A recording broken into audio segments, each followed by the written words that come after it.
How's it going? My name is David Fear. I am the senior film critic of Rolling Stone. Yes. Welcome to the virtual, or is it, a virtual press conference for the Phoenician Scheme. Let me do some quick introductions.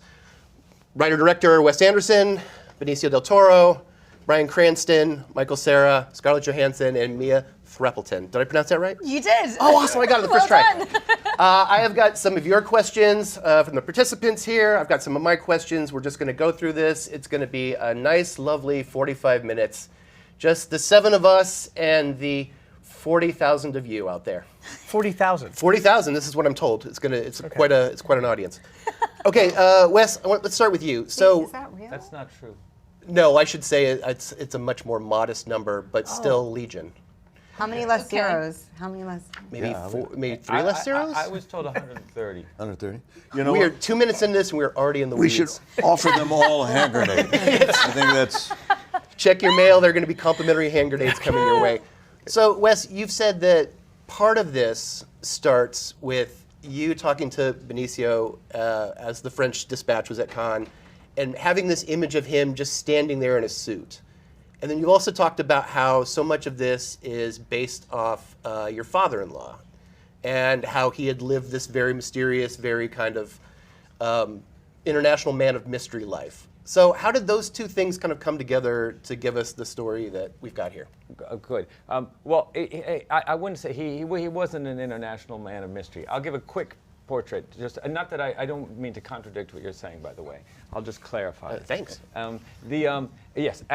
When we had the French Dispatch coming out in Cannes, I brought up to Benicio, I have this thing brewing, which was I had a sort of idea of a tycoon, a Euro tycoon, like somebody who would have been in an Antonioni movie or something. Mm-hmm. That visual. I did have this idea that he was probably hurting, that he was going to be in physical distress. Somehow that was the image of this guy who you sort of can't kill, and he has a very expensive watch, something like that. But in the course of time, it started mixing with my father-in-law, my wife's father, Fuad, who was an engineer and a businessman, and he had all these different projects in different places. And he was very a kind, warm person, but very intimidating, and he had all this business in these shoeboxes. He walked her through his work at a certain point, and because he thought if he's not able to see everything through, she needs to know what he's got. And her reaction was what you say in the movie: "This is just crazy." Yes.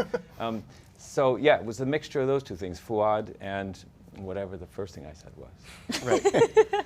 The man in pain in a suit, right? Exactly. Speaking of which, so I know you got involved with this very early on, Benicio, when this was still in the writing stage, I think, with you and Roman Coppola, right? That's right. Okay, so can you talk a little bit about how, as you're sort of figuring out who this character might be, you were contributing stuff to the script that was complementary to what they were already putting on the page?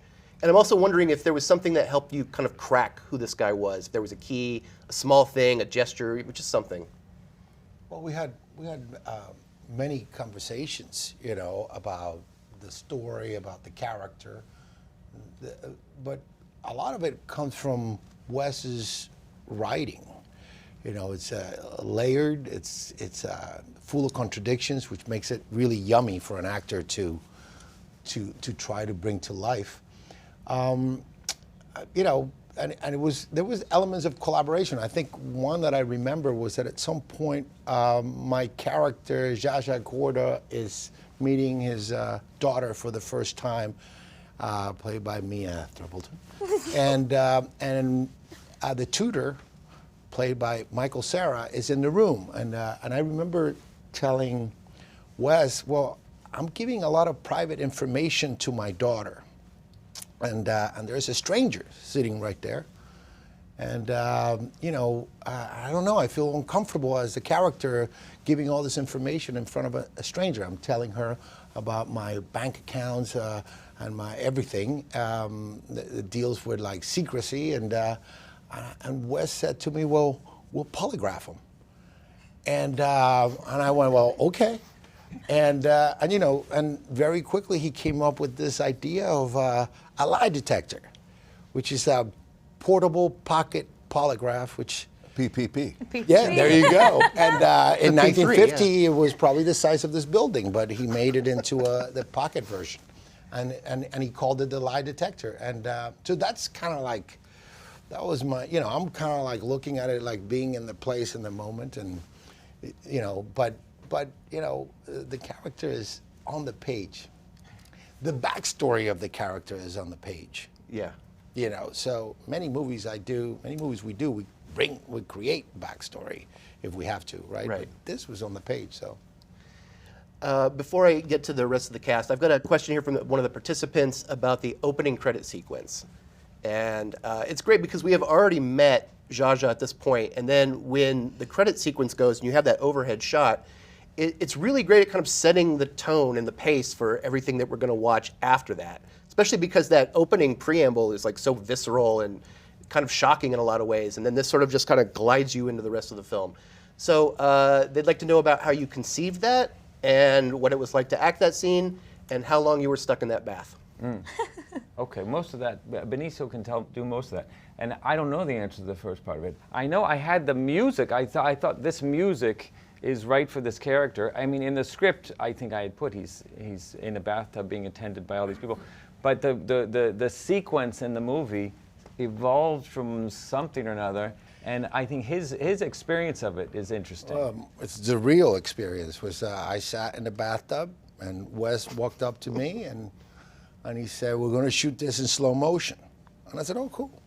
So I'll read, I think, I'll drink, you know, get my medicine. And then he said, "But I need everyone to act really fast." So now I went like, wait a second, if we're going to act fast and you're going to be doing it in slow motion, doesn't that cancel the slow motion? Let's do it in normal speed. And he said, no, it's going to be different. And then I got to see it, you know, after he put it together. We were there for a long time because he wanted, it was all done in one take. So we did it, I don't know, like 30 times or 20 times. Yeah. Because it 30 was, times. well, it was a lot of moving pieces. There's a lot of nurses, I think 6 or 7. They're doing different things. I think one of them had to run around because we were doing it on a set and come in from a different door and doorway, and it was quite a thing to see. And I turned into a prune. But basically, I think that when you see it, it's unique. It's different. It's not just slow motion, you know. It has this other thing. Well, the music. The music is a big part of it. You're playing with the music. But I think with movies, would you say this is normally the case? When you're doing a movie, you're rehearsing. The rehearsal and the shooting is kind of all mixed together, right? And with a thing like this, the music is a dance. It's a ballet. And so there's choreography, but you're kind of choreographing and shooting it all in one thing. So the whole experience is it all happens at once. Did you play the music back while they were shooting? Yeah. I think you did, yeah. We played the music, but the thing is, we were Very shooting. fast. Is what? No, the music was moving at normal speed. It's the only thing that was moving at normal speed. But that's the good. Scarlett makes a good point, which is we're playing the music to choreograph it, but we're shooting it at whatever it was, 90 frames per second. So it's not actually relating to it, so that's just confusing. And then you had him acting faster than he normally would. Well, I want everything had to happen fast, otherwise it gets too slow. The slow motion gets boring. Yeah. So Any if you- mishaps? Any big mishaps? Oh yeah. mishaps. Maybe I missed my mouth. Yeah.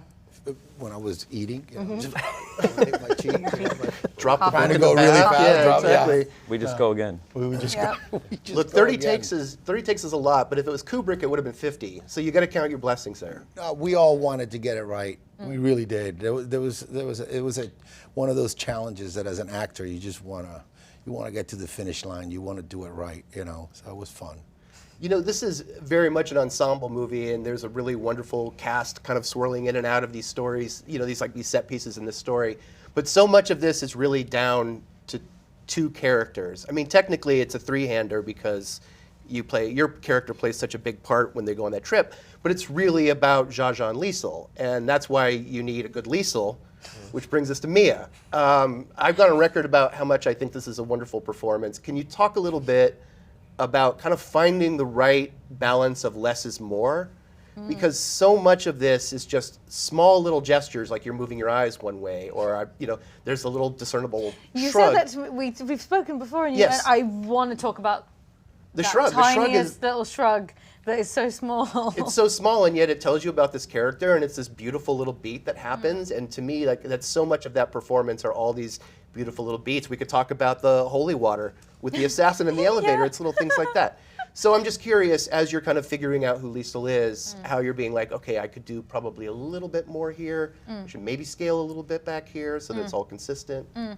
Well, I had, I think, 3 months from the time of finding out that I had been offered the job and from when I landed into Berlin. So that felt like a very good amount of time to just go, okay, get claws deep into this as much as I can, which included, was not limited to talking to a deacon of a Catholic church, going to Rome because I had to go there for a fitting, so absorbing as much Catholic that was there, Catholicism that was there, and reading the Bible, chatting with Wes about portions of the Bible, going down. I did send you my little to-do list of things that I was doing, and you said, yes, this all looks very, very good. Yeah, very good. Carry on. I think carry on was what you said. And recording, I sort of went through my script. I think I read it about 5 times in the first week that I had it, just because overwhelming excitedness and just wanting to absorb as much information as I possibly could. And through doing that, many notes of just, okay, well, that's what that means, and then this is probably what subliminally is going on there, and then there's this, and this, and it kind of just all meshed together into this thing. And then we did virtual rehearsals as well. I had a little system where I'd record my lines, record other characters' lines, change the pitch and tone of the other people's lines, block out my own, and then record the whole thing live and then send it through to Wes, who mistakenly thought that I had 5 other people in the room doing I it with tried me. to cast her family members. I go, are those your brothers or your sister? No, there was no one else in the room. It was just They're me. all so good. Wow. It was just me. And he said, I now want video proof of this, which I provided. We needed more kids, so I thought these guys are great. All these children that I had like a bulk seemingly deal? I mean, gone to like a But kindergarten. They and didn't recruited. exist. No. It's so weird to be told these people don't exist. Which is me. They just don't exist at all. I'm sorry to disappoint you, all right. but they were just me.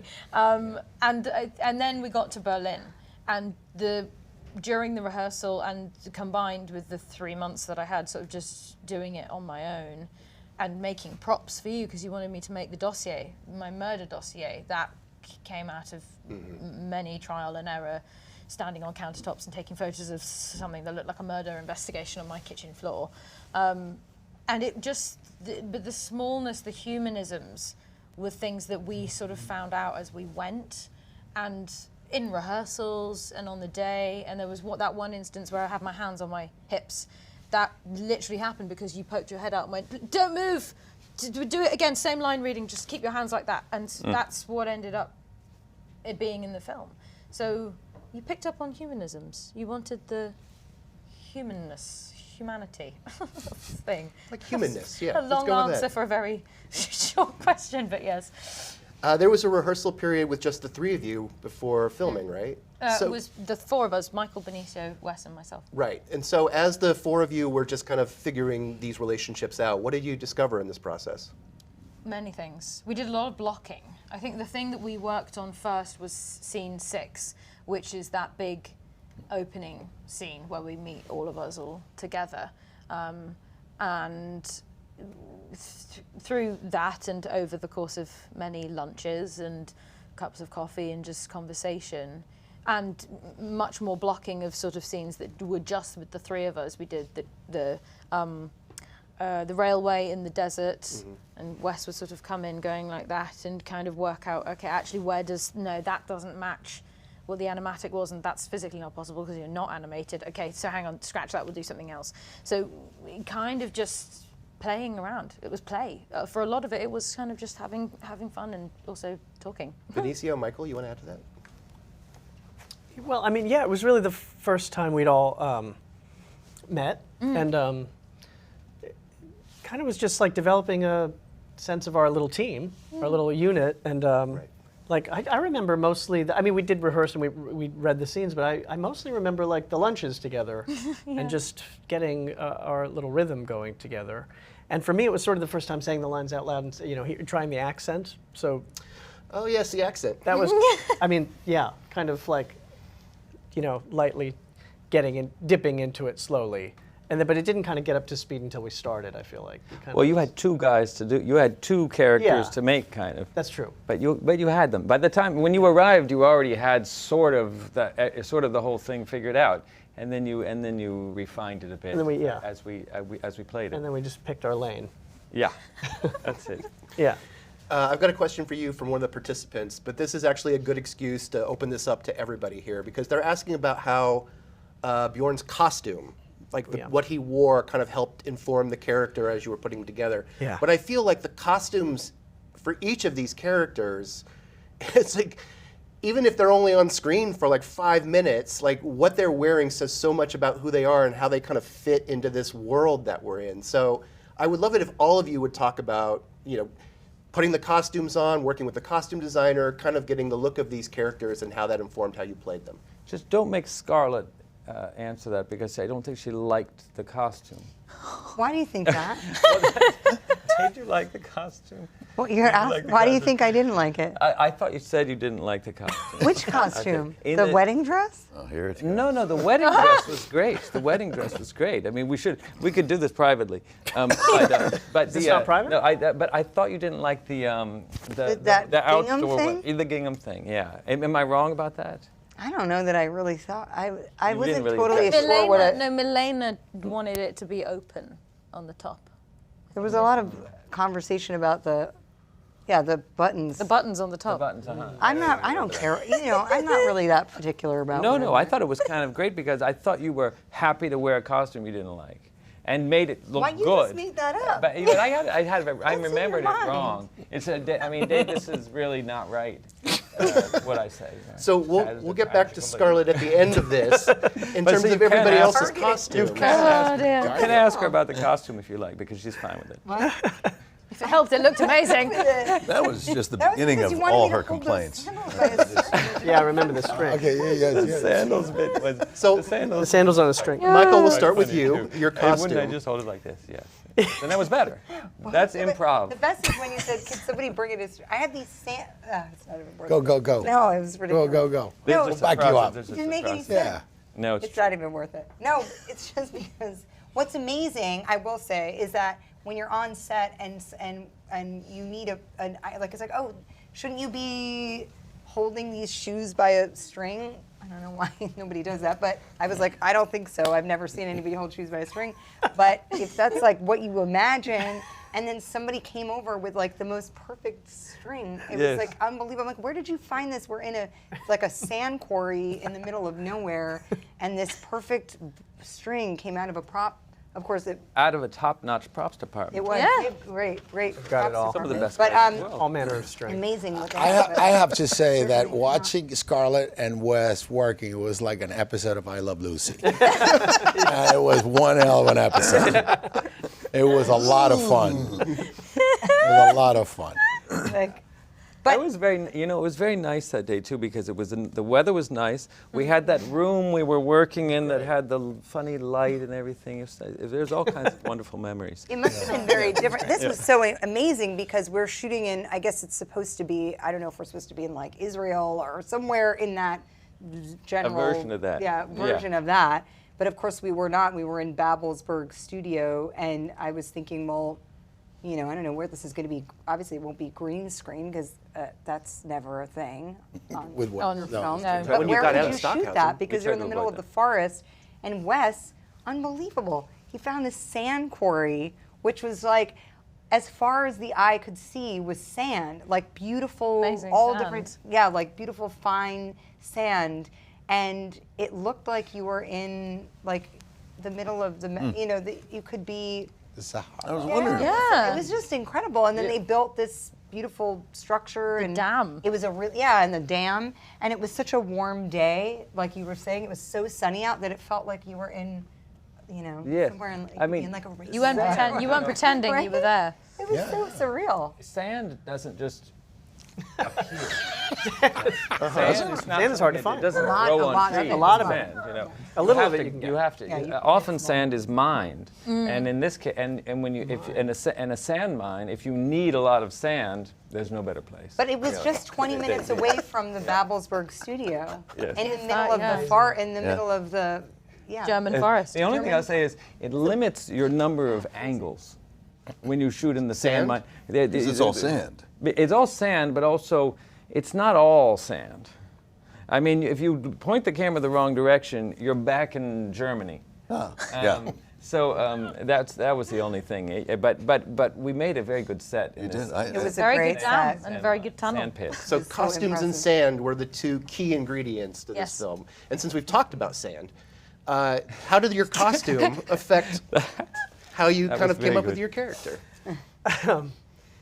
The sand or the costume? So let's start with the Okay, costume. sorry, okay. We'll rotate back to the sand The costume at the end. It informs the character more than the sand, I think. The costumes are huge. I mean, Wes is working with Milena Canonero, who Yeah. designed the costumes for this. Yeah.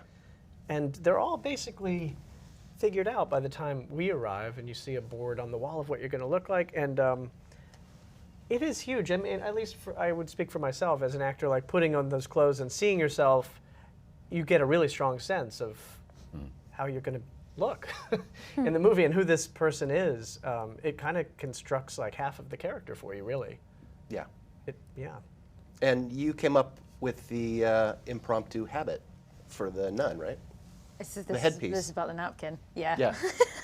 Yes. On day 2 of screen test and meeting Wes and Benicio for the first time, we had the second day was trying things on, and Benicio had his very amazing pinstripe Jar Jar suit pretty sorted. I think they were just doing some tailoring, but then there was some sort of mock nun habit, sort of white skirt things, and some polite little plimsoll shoes, and it was very nice. But the one thing that was missing was a proper veil. We had, I think it was nurses' caps that we had.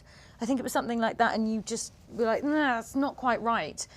And it was reaching the end of the day, and we were trying to figure out how to make this work. And I looked over to the coffee table, and there was a napkin from lunch that was not stained with anything. And so I said, oh my God, does anybody have any hairpins? And I quickly pinned this thing to my head. And Wes came over, and you know how he does that sort of adjustment of thing. And he sort of did that and took a photo of it. And then that's apparently what happened with the veil. That's where that came from. Well, I know that apparently. when we did this rehearsal in London, when the two of you sort of looked like your characters, I mean, the costumes, they're important to a degree. They're something the actors work with. They're part of what you see in the movie. They're not. It's not like the movie's not about the costumes.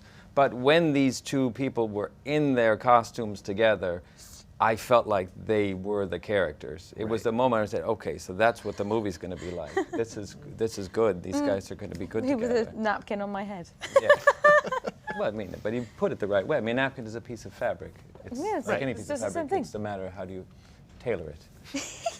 I've got a question from one of the participants here, and this is in terms of casting. So I know, I think other than Mia and Michael, most of the people in this, and maybe Hope Davis, I think you've worked with most of these actors before. And I'm wondering, as you and Roman Coppola are kind of writing this, if you're already thinking about who you might want to cast as a character. So if you're writing somebody like Cousin Hilda and you're like, who would be great in like a utopian commune in a very itchy gingham dress that is probably going to make them complain a lot, we should get is Scarlett Johansson. Or is it the kind of thing where it's like, I never made a single. as you're writing about stuff? I do think I should chime in Scarlett's defense. People Sure. think Oh, now that you're she was defending complaining. No, this is clearly something I just invented, whole cloth, People get right? this idea that she was complaining about this a lot, and it's really She's not. been the really case. dragged through the mud on this.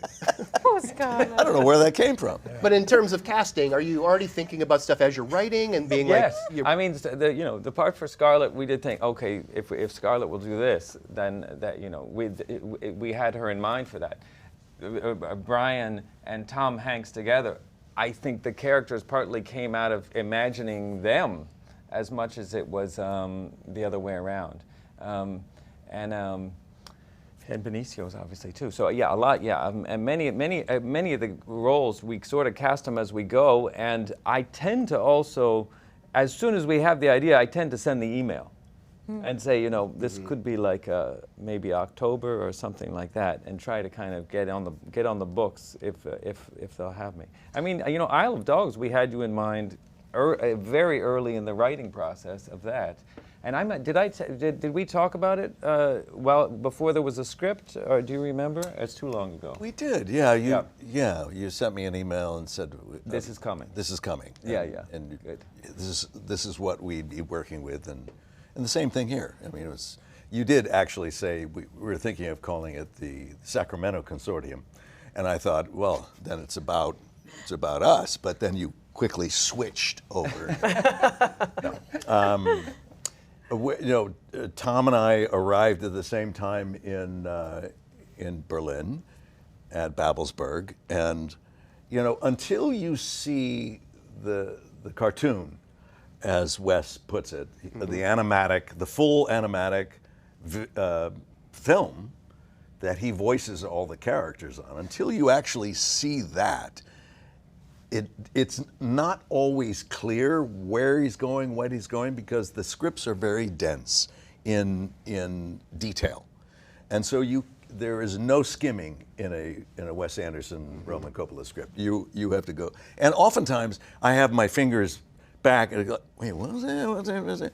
Oh, okay. If you miss one little bit, it's not going to track, so you have to really read them carefully. To understand. That's probably why you read it 3 or 4 times. Read it far more than that. Yeah. In fact, my agent Jim yes. I mean, Jim even says he's. I know if I get one of your scripts, I got to set aside like 6 hours. It takes forever to read. It's the Wyatt You can't way. just read it. You got to drag yourself through it page by page, and right. He's told me that. But and then also with the costuming, it was so specific. Milena had these ideas. We had mock-ups given to us earlier before we arrived, and so as Michael said, you put this on, and all of a sudden your shoulders go back, and you have a certain sense of proprietary. Since we're talking about this scene, can you talk about filming it with Tom and how you guys kind of got that sort of rapport between the two guys together? I mean, it's a really wonderful scene, even though it's like just a brief appearance for the two of you together. It kind of makes you want a Sacramento Consortium movie, Mr. Anderson. Yeah, Good. Well, we've known each other for a long time, so we've been friends. So that was the easy part. Basically, the most conversation that was going on with Tom and I on the set was, "Oh my God, Benicio! Oh my God, what can we do for him?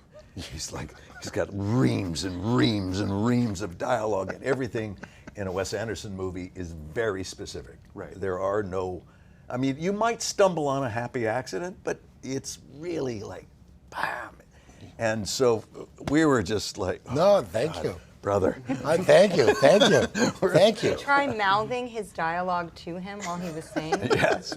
They at least stood there while I fell all over the place. Hey man, I would have put all your dialogue in it. Thank you.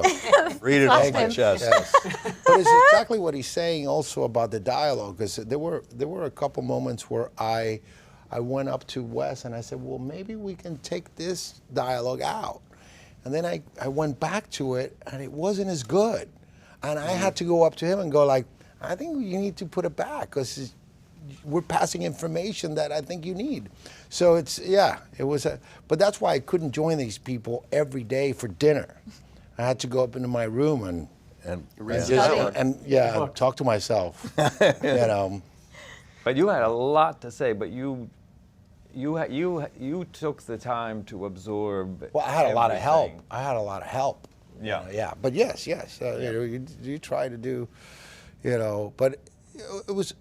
you know, working with Wes on a movie like this, with the cast like this, you're motivated. You know, you can go that extra lap. You know, you can. So it's you can push yourself a little bit harder. You know, you brought up the word specific, and I think as a viewer, when you watch one of Wes's movies, you think that as actors, you must have to, like, it must be very precise what you have to do. You have to make sure you're right here in this mark, and you have to look this way, and it's got to be timed. You know, it's kind of like clockwork in terms of things. And yet, I know that at the press conference at Cannes, Benedict Cumberbatch had said that there was something very kind of freeing about how restricted and restrained it was. And then you had said, I think this was really interesting, how you were like, actually it's a lot of play, and it kind of made me feel like it got me in touch with like my inner child and playing as I was doing this. So talk a little bit about acting in a Wes Anderson movie and the kind of having to balance those two things, because you have to be right where you need to be in that shot that he's composed, and yet it feels like there's a lot of room for surprise. There's a lot of room for improvisation in a way. There's a lot of room for discovering things and kind of playing, as you said. Well, I think, you know, I think the approach is the same approach that I do on any movie I do.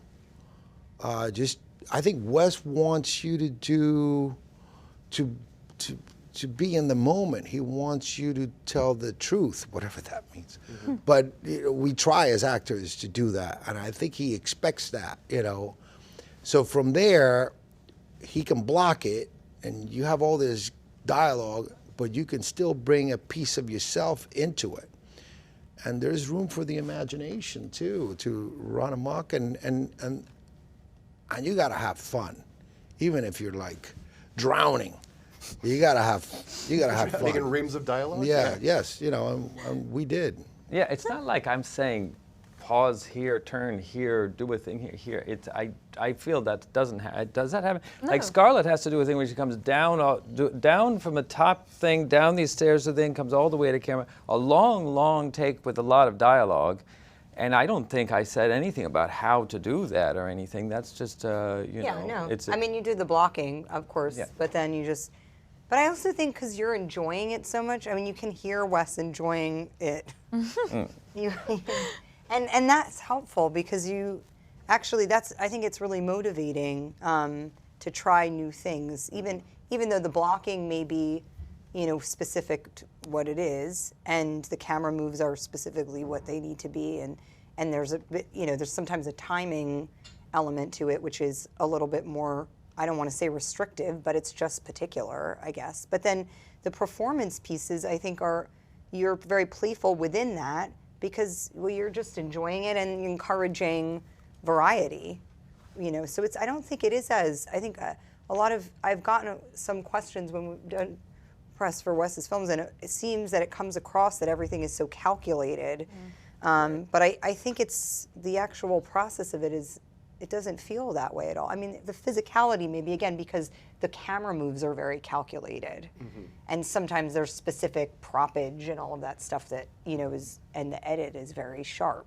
So it gives it a feeling that it's so calculated, but I don't think the performances are. I think if it becomes so calculated, it doesn't work, because then it feels like it's a shtick or something. Yeah, it gets trapped in amber, and then it just feels cold and chilly, and that doesn't quite work with what you called the humanness. Right. Yeah, because I think it also has a lot to do with the fact that it is very planned, because you know what you want, you know what you're looking for, and you have that full plan, and you have the animatic, and then because we have all of those things, we know what we're doing the next day, we know what we're going to be doing, you know, for blocking and stuff like that. Maybe we've rehearsed it, maybe, you know, maybe we're finding out something on the day, and yeah, you have to hit your marks, not just for what you want, but for camera movement, for the grip team, and, you know, it's like, it's all important, but because we know the plan, and because it's so clear, and because Wes is so clear and clearly having so much fun doing this, you kind of just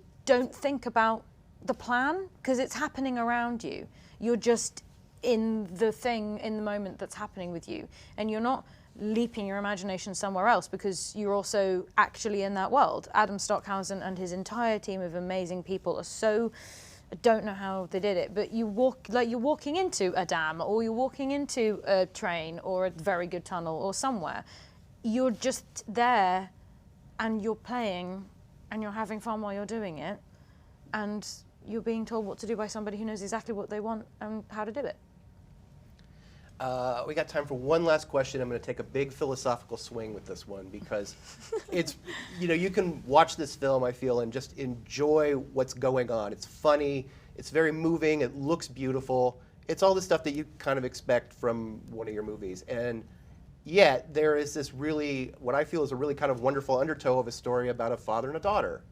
Basically, when you boil it down, that's really what it's about. And so this is mostly a question for you and Benicio, since you mentioned having daughters at the press conference to come, but anybody's welcome to chime in for our last few minutes here, just about what you feel this film says about family and family bonds and the idea of trying to parent a kid when maybe you sometimes feel like you don't have time to parent the way you want to. Well, I'll jump in quickly. I think that there is an element of my character wanting a second chance at mending a broken relationship, and I think that in the process, in order to achieve that, he has to change, and he does change. And I like to think that people can change. That people can, not everyone changes, but I think some people can, and for the better. And I think that there's an element to that, and thanks to the relationship with his daughter, I think that's something that the movie has. I think it moves me when I see it, Yeah. I don't know if we were thinking about that or I wasn't thinking about that, but when I see it, I see, wow, there's and I've seen people change for the better, Yeah, so, In life. in life. Yeah. Well, that last shot, really tells you, not that they've changed for the better, but that there actually is a way to kind of find his version of what I think is domestic bliss. Mm-hmm. Yeah, I had a thought sort of after making the movie, maybe seeing the movie when we had it all put together, that I think sometimes you sort of realize what you had in mind, but you're not totally conscious of it. I told somebody this, my agent, my theory, but he was like, that's obvious. Of course that's what the movie's about. I don't understand, how could you not know that? But my thought was that I didn't realize it was obvious, was that I think the whole story of the movie, this whole mission that he goes on in our movie, he's being confronted with the possibility of his death again and again. He's dying again and again, in fact. And he has, and what he thinks he has is a business plan that he wants to make sure goes through. But I think maybe from the beginning, in a way, his whole business plan is really a mechanism for him to get back together with her. He's acting like he's making her his successor, and really, it's more about what's going to happen between the two of them right now. And it's almost, the business plan almost becomes like a ritual for him to be reunited with his daughter, and whatever happens to the business. And in that sense, his plan goes great. So that's... He wins. Yeah, he does well. Yeah. And at the end, and also it's better for the world if someone like our character, Zsa Zsa Gabor, operates on a smaller, more local scale, I think. We can say that about a lot of people.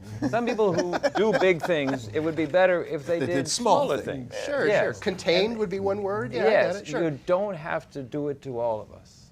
You can just do it to a little group, and sometimes that's good. Well, Zsa Zsa wins, and I feel like we all won today. So thank you guys so much for being here. My apologies to everybody whose questions I didn't get to today, but the good news is we're all going to meet back here 1 week from now. We're going to do this all over again. A whole new batch of questions. It's going to be all 7 Whole of new them. batch of actors. Every as well. week now until doomsday. We're just going to come back and keep talking about the Phoenician Scheme, as well we should. Thank you guys so much for participating. We're all booked and for thank you that, guys for right? being here. Okay, good. I We'll think be so. here. Yes, yes. Yeah, there you go. You heard it here first. Yeah, okay. Thank you. And Kim's Thanks, David. video. Thanks so please, much. Patreon.